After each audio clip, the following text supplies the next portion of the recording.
one of the challenges I think skeptics bring about, and this is something I have to think about a lot too, because even when we wrote our book, The Deconstruction of Christianity, the biggest battle of the whole book writing process was just defining the word deconstruction, because Mm, people were defining it and still are in so many different kinds of ways. In fact, that's one of the reasons we wanted to write it when we did, was to say, okay, there's a battle over the definition of this word, and we want to throw our hat in the mm. ring with what we Yes. see happening and analyze what we see happening in culture.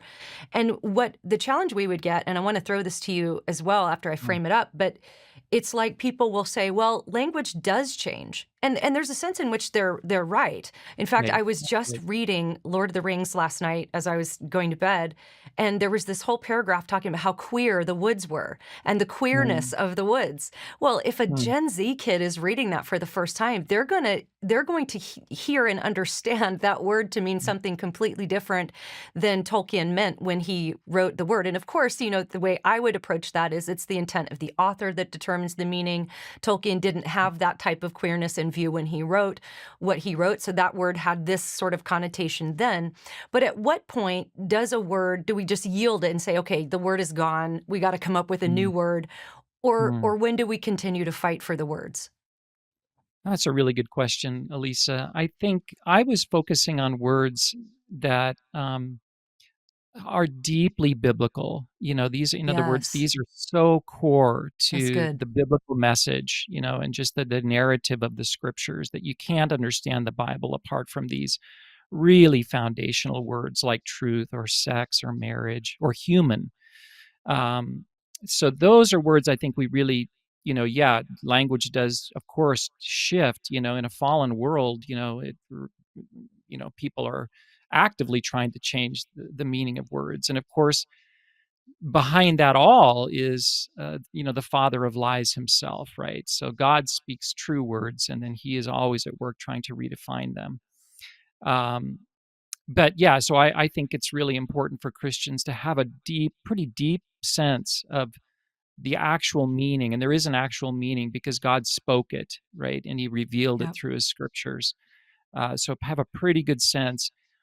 The word, I'm sorry, I don't want to go on a bit of a rabbit trail here, but, my last book was on social justice. And I wrote it in 2020, right after all the George Floyd riots. It released, and it was actually part of this book. This is a longer project, but I was working through the 10 words, and at that time in 2020, I had gotten to the word justice, and everywhere, I was having talks with evangelical Christians, even some of my board members in my small organization, who were challenging me to get on board with this social justice bandwagon, and I Yeah. thought.